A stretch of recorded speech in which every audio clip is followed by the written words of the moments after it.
जमीन से देखने पर आसमान ब्लू और स्पेस से देखने पर ब्लैक क्यों दिखता है? साइंसदान अर्थ पर मौजूद ओशंस से ज्यादा 18 करोड़ किलोमीटर दूर मार्स को ज्यादा क्यों जानते हैं और स्पेस में मौजूद एस्ट्रोनॉट्स का कद कैसे बड़ा हो जाता है? नाजरीन, ये है मिल्की वे गैलेक्सी और इस गैलेक्सी में मिट्टी के जर्रे जितना है हमारा अर्थ, जहां हम आज रहते हैं। हैरत की बात यह है कि ऐसी 125 अरब गैलेक्सीज पूरी यूनिवर्स में मौजूद हैं और आज इस वीडियो में आप जानेंगे हमारी दुनिया के गिर्द स्पेस के बारे में चंद अमेजिंग फैक्ट्स।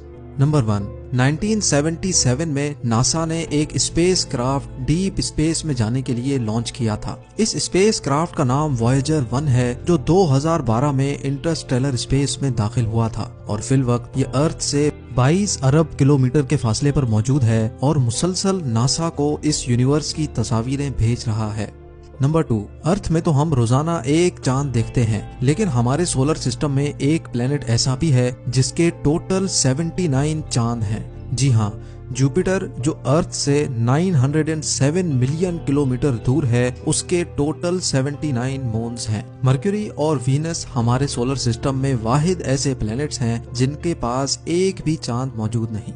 नंबर 3, साइंस के मुताबिक अर्थ पर इंसान आज से 50 लाख साल पहले आया था, लेकिन हमारा सोलर सिस्टम इंसान के आने से भी 450 करोड़ साल पुराना है। नंबर 4, माउंट एवरेस्ट हमारी दुनिया का सबसे ऊंचा पहाड़ है, जो दुनिया की सबसे ऊंची बिल्डिंग बुर्ज खलीफा से 10 गुना ज्यादा बड़ा है। लेकिन हैरान कर देने वाली बात यह है कि माउंट एवरेस्ट से भी 3 गुना ज्यादा बड़ा एक पहाड़ मार्स पर मौजूद है, जो ओलंपस मॉन्स के नाम से जाना जाता है। नंबर 5, लाइट की speed 180 crore kilometre per hour है।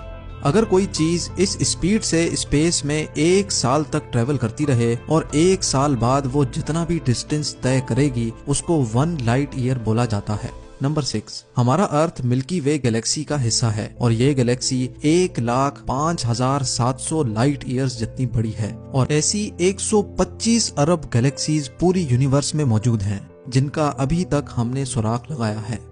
नंबर 7, एक अंदाजे के मुताबिक सूरज का वजन अर्थ से 3,30,000 टाइम्स ज्यादा है।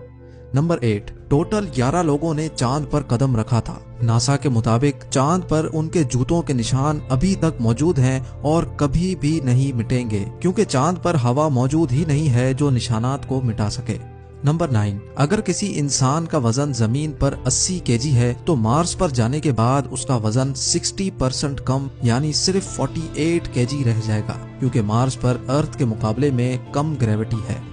नंबर 10, अर्थ पर एक दिन पूरे 24 आवर्स का होता है, लेकिन मार्स पर एक दिन 24 आवर्स 39 मिनट्स और 35 सेकंड्स का होता है। इसी तरह अर्थ पर एक साल 365 डेज का होता है, लेकिन मार्स पर एक साल 687 डेज का होता है। क्योंकि अर्थ के मुकाबले में मार्स सूरज से ज्यादा दूर है, तो उसको सूरज के गिर्द गोल चक्कर लगाने में ज्यादा टाइम लगता है। नंबर 11, चांद का डायामीटर 3,474 किलोमीटर्स है। इसका मतलब यह है कि अगर चांद अमेरिका में फिट होना चाहे तो आराम से हो सकता है, उसके बावजूद भी अमेरिका में बहुत जगह बच जाएगी। नंबर 12, समंदर में ऊंची लहरें हवा चलने की वजह से नहीं बनती, बल्कि चांद की वजह से बनती हैं, क्योंकि चांद की ग्रेविटी अर्थ पर मौजूद पानी को अपनी तरफ खींचती है। नंबर 13, प्लूटो साइज में इतना छोटा है कि वो इंडिया में भी फिट आ सकता है। नंबर 14, सर के बाल तो शायद काउंट करना मुमकिन हो, लेकिन आसमान पर कितने सितारे हैं ये काउंट करना पॉसिबल नहीं है। साइंसदानों के एक रफ एस्टिमेट के मुताबिक पूरी दुनिया में रेत यानी सैंड के जितने भी जर्रात मौजूद हैं, उससे भी ज्यादा स्टार्स स्पेस में मौजूद हैं। Number 15, international space station space में मौजूद इंसान की बनाई हुई सबसे बड़ी और महंगी चीज है। नंबर 16, स्पेस में किसी भी लिक्विड को फ्री छोड़ा जाएगा तो वो अपने आप स्फेयर बन जाएगा। नंबर 17, अर्थ पर 3 हिस्से पानी और 1 हिस्सा जमीन का है। अर्थ पर जितना पानी है उसका सिर्फ 5% हम इंसान एक्सप्लोर कर चुके हैं, लेकिन अर्थ से 18 करोड़ किलोमीटर दूर मार्स पर पानी की तलाश में इंसान अभी तक 15 ऑब्जेक्ट्स भेज चुका है। नंबर 18, दुनिया में चाहे कितना बड़ा टेलीस्कोप भी क्यों ना हो, 5% से ज्यादा यूनिवर्स नहीं देख सकता।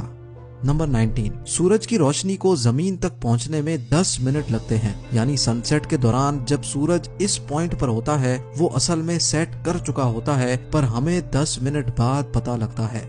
नंबर 20, इंटरनेशनल स्पेस स्टेशन 24 घंटों में हमारी दुनिया के गिर्द 16 चक्कर लगा लेता है, यानी हर 92 मिनट्स में वो पूरा एक चक्कर कंप्लीट कर लेता है।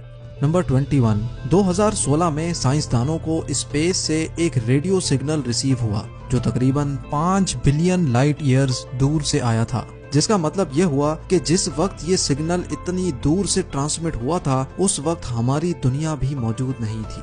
नंबर 22, अर्थ पर हमने आसमान से पानी की बारिश और बर्फ गिरते तो देखी है, लेकिन वीनस पर बारिश सल्फ्यूरिक एसिड की होती है और बर्फ की जगह आसमान से लोहा गिरता है। नंबर 23, स्पेस बिल्कुल खामोश होती है, इतनी खामोश कि स्पेस में एक साथ मौजूद एस्ट्रोनॉट्स को एक दूसरे की आवाज भी नहीं सुनाई दे सकती, क्योंकि आवाज हमारे कानों तक हवा के जरिए आती है जो स्पेस में मौजूद नहीं। नंबर 24, स्पेस में जाते ही एस्ट्रोनॉट्स की हाइट 5 सेंटीमीटर तक बढ़ जाती है, क्योंकि स्पेस में ग्रेविटी ना होने की वजह से इंसान के अंदर मौजूद बोन जॉइंट्स एक्सपेंड हो जाते हैं। नंबर 25, इंटरनेशनल स्पेस स्टेशन अर्थ पर मौजूद 90% पॉपुलेशन को आसानी से देख सकता है। जब भी आसमान पर कोई सितारे जैसी चीज तेज रफ्तार से चलती हुई दिखे तो समझ जाएं कि ये इंटरनेशनल स्पेस स्टेशन है।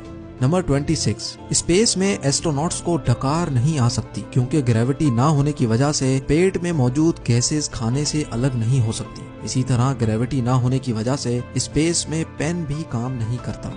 नंबर 27, हर साल चांद हमारी दुनिया से 4 सेंटीमीटर दूर होता जा रहा है। नंबर 28, बेशक अर्थ और मार्स एक ही सूरज शेयर करते हैं, लेकिन अर्थ पर सनसेट ऑरेंज होता है और मार्स पर ब्लू।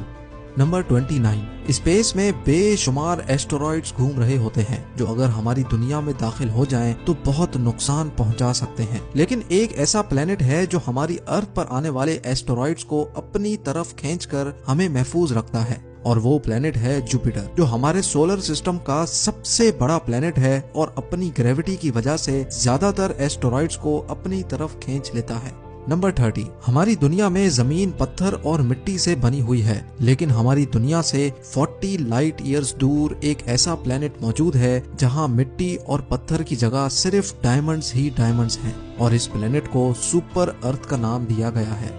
जमीन से देखने पर आसमान ब्लू और स्पेस की पिक्चर्स में ब्लैक दिखता है, क्योंकि लाइट 7 कलर से मिलकर बनी होती है। जब सनलाइट अर्थ के एटमॉस्फेयर में दाखिल होती है तो ब्लू कलर अपनी छोटी वेवलेंथ की वजह से अर्थ के एटमॉस्फेयर में मौजूद गैसेस से टकरा जाता है, जिसकी वजह से ब्लू कलर की लाइट आसमान में फैल जाती है और इस वजह से हमें आसमान ब्लू दिखता है। रात के टाइम पर जब सूरज मौजूद नहीं होता तो हमें आसमान का असल कलर देखने को मिलता है।